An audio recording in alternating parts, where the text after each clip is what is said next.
بسم اللہ الرحمن الرحیم۔ السلام علیکم محترم ناظرین، ایک مورل اور سچی کہانی کے ساتھ حاضر خدمت ہوں۔ 20 مجرم۔ بغداد کی جیل سے 20 مجرموں کو نکال کر پھانسی گھاٹ لے جایا گیا تو ان میں سے ایک بھاگ نکلا۔ پولیس نے تعاقب کیا لیکن اسے پکڑنے میں ناکام رہی۔ ڈیوٹی پر مامور پولیس افسر بہت پریشان ہوا اور اپنے ساتھیوں سے کہنے لگا، بڑا افسر کوئی عذر قبول نہیں کرے گا، وہ یہی کہے گا کہ میں نے کچھ رشوت لے کر اسے بھگا دیا ہے اور وہ مجھے دھر لے گا۔ ایک سپاہی نے کہا، صاحب ہمیں بھاگ جانا چاہیے۔ کہنے لگا، رات کے اس پہر بھاگ کر کہاں جائیں گے؟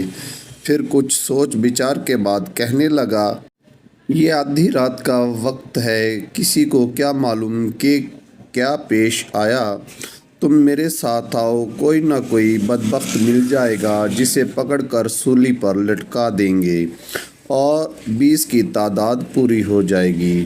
چنانچہ وہ سپاہیوں کو ساتھ لے کر پل کے مغربی کنارے کی طرف چل دیا۔ انہوں نے دیکھا کہ ایک آدمی پل کے قریب رفع حاجت کے لیے بیٹھا ہوا ہے۔ وہ اس کی طرف لپکے اور اسے جا دبوچا۔ اس نے شور مچانا شروع کر دیا کہ تمہیں کیا ہو گیا؟ میں تو ملاح ہوں، ابھی کشتی سے پیشاب کرنے اترا ہوں، میری تمہاری کوئی دشمنی نہیں ہے۔ لیکن پولیس والے اسے مارتے جاتے اور کہتے، تو وہی ہے جو سولی سے بھاگا، اور اسے لا کر سولی پر کھڑا کر دیا۔ وہ ساری رات چیختا چلاتا رہا۔ اس کی آہ بکاس سے بعض پولیس والوں کے دلوں میں رحم پیدا ہوا، لیکن ان کے پاس کوئی چارہ نہیں تھا۔ جب صبح پھانسی کا وقت ہوا تو بڑا افسر آ گیا۔ لوگ بھی جمع ہو گئے۔ افسر سزا کا حکم جاری کرنے لگا تو ملاح پھر چلا کر کہنے لگا، اے افسر، اللہ کے حضور پیش ہونے سے ڈر اور میری بات سن۔ میں ان مجرموں میں سے نہیں ہوں جنہیں تو نے پھانسی کے لیے جیل سے نکالا تھا۔ انا مظلوم وقت بھی حیات، میں ایک مظلوم ہوں، میرے ساتھ چال چلی گئی ہے۔ افسر نے اسے سولی سے اتارا اور پوچھا، تیرا کیا معاملہ ہے؟ اس نے ساری بات سچ سچ بتا دی۔ افسر نے پولیس والوں کو بلا کر پوچھا تو انہوں نے صاف انکار کر دیا اور کہا، آپ نے جو 20 آدمی ہمارے سپرد کیے تھے، یہ انہی میں سے ایک ہے۔ افسر نے کہا، تم لوگوں نے پیسے لے کر اصل مجرم چھوڑ دیا اور اس کی جگہ اس غریب کو لا کھڑا کیا۔ پھر اس نے ملاح کے علاوہ سب کی گردنیں اڑا کر حکم دیا، جیلروں اور پہرے داروں کو پیش کرو۔ وہ جب حاضر ہوئے تو اس نے پوچھا، کیا یہ شخص انہی 20 مجرموں میں سے ہے جنہیں پھانسی کے لیے ہم نے جیل سے نکالا تھا؟ انہوں نے باغور دیکھنے کے بعد کہا، نہیں۔ افسر نے کچھ سوچ کر ملاح کو آزاد کر دیا، پھر کہنے لگا، اسے میرے سامنے لاؤ۔ پولیس نے جب اسے دوبارہ پیش کیا تو افسر نے پوچھا، تم آدھی رات کو وہاں کیا کر رہے تھے؟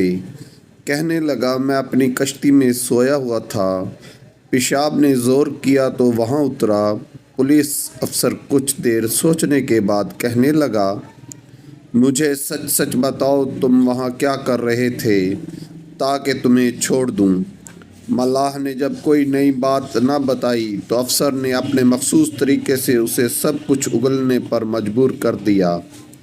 ملاح نے کہا، اللہ تم پر گواہ ہے، اگر میری جان اور اعضاء سلامت رہیں تو سچ بتاؤں؟ اس نے کہا، بولو۔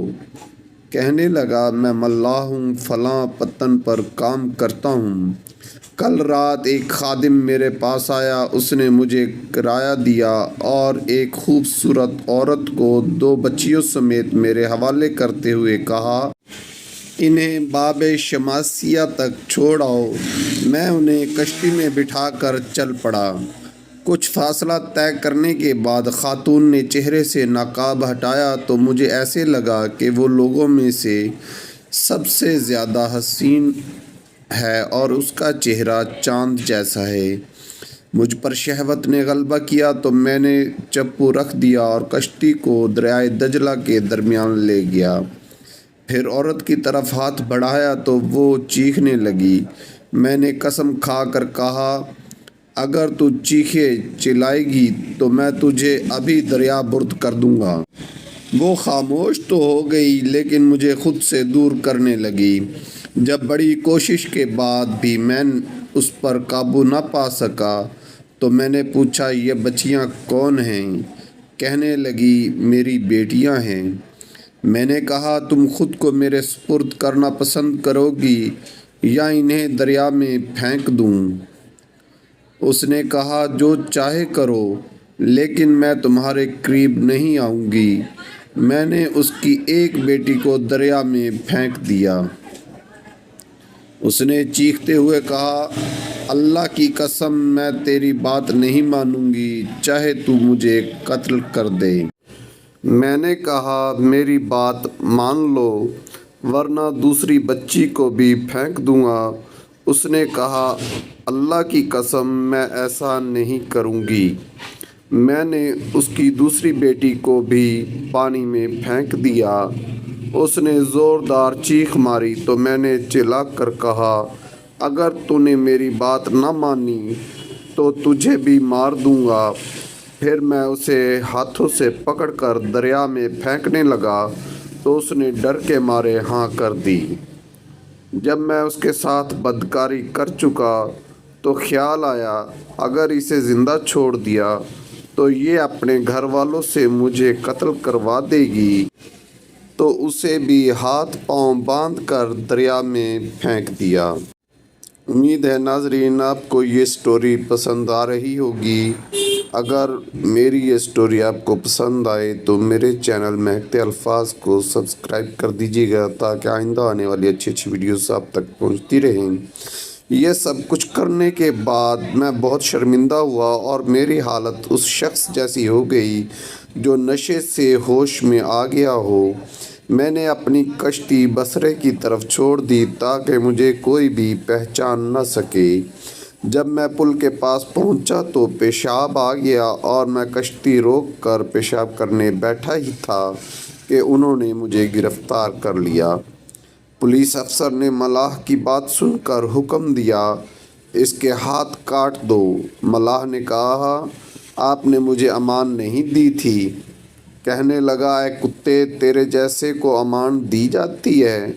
تو نے 3 قتل کیے، زنا کیا اور اپنی خباثت کو چھپایا۔ پھر اس کے ہاتھ پاؤں کاٹ کر اس کی گردن بھی کاٹ دی اور جسم کو آگ لگا دی۔ ناظرین، یہ جس کتاب سے لیے گئے ہیں یہ ان میں سے حوالے ہیں، ان کی کتابوں کے صفحات کے نام ہیں۔ اے پیارے دوستو، یاد رکھو، ظالم کسی نہ کسی دن کسی نہ کسی طرح گرفت میں آ ہی جاتے ہیں۔ لوگوں پر بے جا ظلم کرنے والے، دوسروں کا حق کھانے والے، اپنے کمزور پر ظلم کرنے والے، کسی کی عزت سے کھیلنے والے، علماء کو ناحق جیلوں میں بند کرنے والے، نہتے شہریوں کو دن دہاڑے بھون دینے والے، لوگوں کی املاک تباہ کرنے والے ظالم بھی کب تک امن میں رہیں گے؟ آخر ایک دن انجام کو پہنچ کر رہیں گے انشاءاللہ۔